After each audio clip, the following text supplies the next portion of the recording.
कैसे हैं आप सभी? आई होप अच्छे होंगे, राइट। चलिए, मैं योगिता प्रजापति यूट्यूब चैनल पे आप सभी बच्चों का स्वागत करती हूँ और आज मैं आपके लिए लेके हूँ एक्सरसाइज 6.5 का क्वेश्चन नंबर 7 जो कि मोस्ट इंपॉर्टेंट है। ध्यान से समझिएगा बच्चों, और समझ में आया तो लाइक शेयर करना मत भूलिएगा, राइट, क्योंकि एग्जाम में 100% पूछा जाता है। ठीक है, तो करें स्टार्ट। देखिए क्या कहना है क्वेश्चन नंबर 7 में। सिद्ध कीजिए कि एक समचतुर्भुज की भुजाओं के वर्गों का योग उसके विकर्णों के वर्गों के योग के बराबर होता है। तो सबसे पहली बात, समचतुर्भुज क्या होता है? समचतुर्भुज वह होता है जिसकी चारों भुजाएं आपस में बराबर होती है, राइट, इक्वल होती है। अब हमें क्या कहा गया है? भुजाओं के वर्गों का योग। तो सबसे पहले हम भुजाएं लिख लेते हैं। ये हमारा ए बी हो जाएगा, ये बी से सी हो जाएगा और यहाँ पर डी हो जाएगा। ठीक है, ये चार भुजाएं हो गई। अब भुजाओं के वर्गों का योग, तो देखो ए बी का वर्ग, बी सी का वर्ग, सी डी का वर्ग और डी ए का वर्ग, और इन चारों भुजाओं के वर्गों का योग, मतलब कि हमें प्लस भी लगाना है। फिर क्या कहा गया? उसके विकर्णों के योग के बराबर। ठीक है, अब विकर्ण हम बना लेते हैं, वेरी सिंपल। ए से सी को मिलाते हैं तो ये पहला विकर्ण हो जाएगा समचतुर्भुज का, राइट बच्चों। फिर बी से डी को मिला लेते हैं, ये दूसरा विकर्ण हो जाएगा। और ये किस बिंदु पर प्रतिच्छेद करेंगे? तो यहाँ पर हम लिख देते हैं ये प्रतिच्छेद कर रहे हैं बिंदु ओ को। और कभी भी जब भी कभी समचतुर्भुज के इस तरह से दो विकर्ण जब आपस में टकराते हैं, प्रतिच्छेद करते हैं, तो वहां पर हमेशा 90 डिग्री का कोण बनता है। कितने डिग्री का? 90 डिग्री का, राइट। तो एंगल ओ हमारे लिए 90 डिग्री का हो जाएगा। वो भले कोई सा भी त्रिभुज ले, हम बी ओ सी ले, डी ओ सी ले, ए ओ बी, कोई सा भी हम त्रिभुज ले तो 90 डिग्री का होगा। और दूसरी इंपॉर्टेंट बात, जब इस तरह से प्रतिच्छेद करती है दो विकर्ण आपस में, तो यहाँ पर हम कह सकते हैं ओ ए बराबर है ओ सी के और ओ बी बराबर होगा ओ डी के। That's clear. तो अब क्या कहा गया? उसके विकर्णों के योग के बराबर सॉरी बच्चों, उसके विकर्णों के योग के बराबर। तो विकर्ण हमारा बी डी हो जाएगा, बी डी का वर्ग और ए सी के वर्ग के योग के बराबर होता है। ठीक है, तो चलिए अब हम लिख लेते हैं जो भी हमें दिया गया है। सबसे पहले दिया है ए बी सी डी एक समचतुर्भुज है, राइट, जिसमें हम कह सकते हैं ए बी बराबर है बी सी के, बी सी बराबर है सी डी के, देन सी डी बराबर है डी ए के, राइट। इसे फिलहाल हम दे देते हैं इक्वेशन नंबर फर्स्ट। और साथ ही साथ हम लिखेंगे जो कोण ओ है वह कितने डिग्री का है? 90 डिग्री का। इसीलिए ओ ए भुजा जो है वह बराबर है ओ सी के, और ओ बी भुजा जो है वह बराबर है ओ डी के। ठीक है, विकर्ण जो रहता है उसने दो बराबर भागों में इस तरह से भुजाओं को काट दिया है। ठीक है, प्रतिच्छेद कर दिया है। ठीक है बच्चों, अब यहाँ तक तो हमें दिया गया था। अब हमें सिद्ध क्या करना है? तो ये ध्यान से समझना, बच्चों को बहुत कंफ्यूजन होता है। देखो फिर से सुन लीजिए।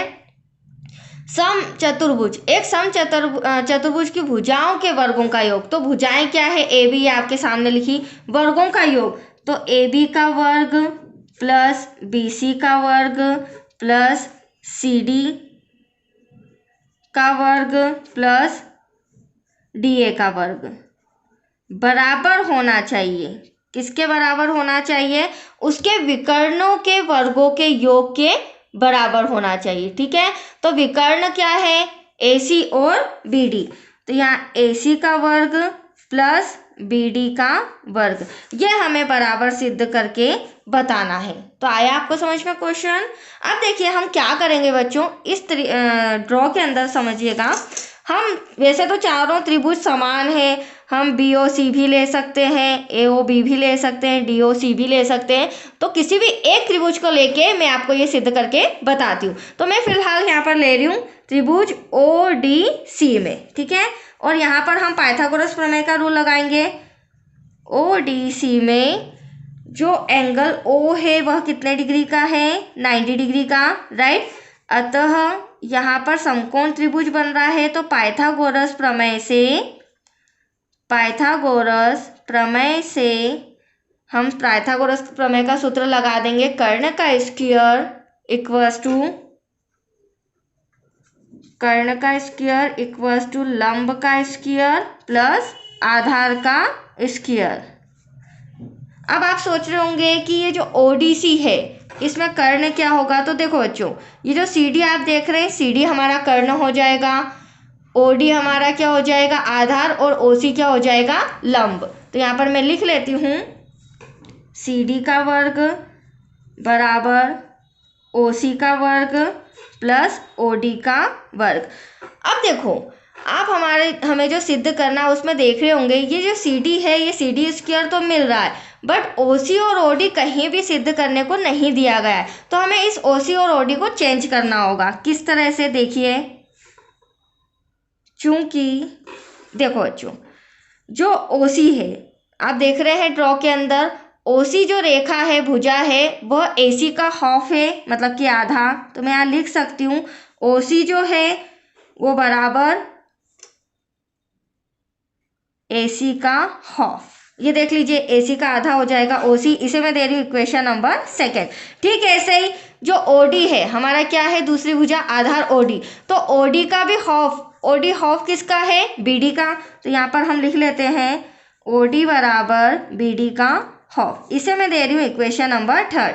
अब हम क्या करेंगे, इन दोनों प्लेस पर एसी और बीडी ले आते हैं। तो यहाँ मैं लिख देती हूँ समीकरण 2 व 3 से। तो देखिए बच्चों, सी डी का स्क्वायर ऐसा का ऐसा, ओसी के प्लेस पर हम क्या लिख देंगे, एसी अपॉन में 2 का वर्ग प्लस ओडी के प्लेस पर क्या लिख देंगे, बीडी अपॉन में 2 का वर्ग। अब इसे हम सॉल्व करते हैं। देखो, सीडी को सॉल्व करेंगे तो सीडी का स्क्वायर हो जाएगा, राइट। ये देखिए, एसी को करेंगे तो एसी का वर्ग और 2 का 2 में मल्टीप्लाई करेंगे तो एटलीस्ट 4, राइट। ठीक है, ऐसे ही जब मैं बीडी का करूँगी तो बीडी का वर्ग और 2 2 जा 4। अब आप देख रहे हैं यहाँ पर 4 सेम है, तो एक हम कॉमन ले लेते हैं। तो सी डी स्क्वायर ऐसा का ऐसा, एक 4 कॉमन आ जाएगा, तो ऊपर की AC square plus B D ऐसा का ऐसा, राइट। अब अगली स्टेप में हमें 4 डिवाइड में है तो इक्वल के उधर जाके किस में हो जाएगा बच्चों, मल्टीप्लाई में। उसे मैं यहाँ पर लिखती हूँ, जब मल्टीप्लाई में हो जाएगा तो 4 सी डी स्क्वायर हो जाएगा, राइट। उसे हम यहाँ लिख लेते हैं 4 C D square equals to AC square plus B D का स्क्वायर। देख लीजिए 4 हट गया यहाँ से। अब देखो, एसी का वर्ग और बी डी का वर्ग तो आपका जो ये वाला साइड है, एसी का वर्ग और बी डी का वर्ग तो आपका आंसर आ चुका है, बट मुझे यहाँ पे सी डी मिल चुका है। मैंने अभी जस्ट बताया था सी डी का स्क्वायर तो है, but A B B C D A नहीं है। तो हम क्या करेंगे, समीकरण 1 से आप देख सकते हैं जो सी डी है वह ए बी के भी बराबर है, बी सी के भी बराबर है, देन डी ए के भी बराबर है।